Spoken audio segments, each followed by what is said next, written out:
Allo stato dei fatti, per tutto quello che ho letto, analizzato e studiato e anche per altri controlli effettuati, ritengo che la morte di Liliana Arsinovic non sia assolutamente da attribuire al suicidio oppure atto lesionistico.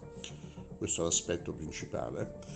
Ad aiutare questo ci aiuta anche lo stato di rinvenimento del corpo, i suoi vestiti, la situazione generale e come poi il corpo è stato trattato, composto, messo in posa e anche qual è stata la composizione della scena, laddove noi vediamo che nei confronti della vittima c'è una certa tutela, un certo rispetto, una volontà di darle un giusto addio senza però infierire sul corpo.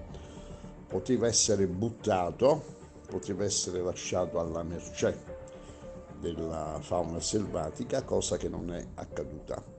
Quindi questo è un comportamento, è una traccia di matrice psicologica che noi chiamiamo Anduin, oppure disfacimento del crimine, negazione psichica, un qualcosa che dimostra una certa familiarità, una frequentazione fra il soggetto ignoto e la vittima, non necessariamente del tipo sessuale o del tipo amoroso.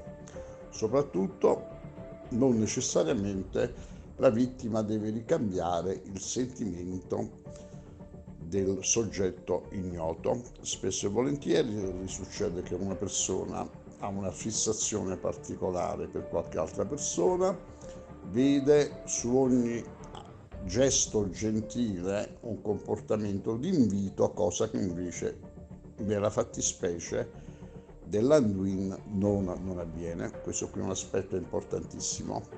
Poi dobbiamo anche dire che molti elementi ci fanno ritenere proprio che Liliana non sia arrivata lì da sola oppure sia stata trasportata da qualcuno, perché sui suoi vestiti non ci sono tracce di un qualcosa di particolare che possa collegare e dimostrare che Liliana si sia incamminata da sola verso quella zona.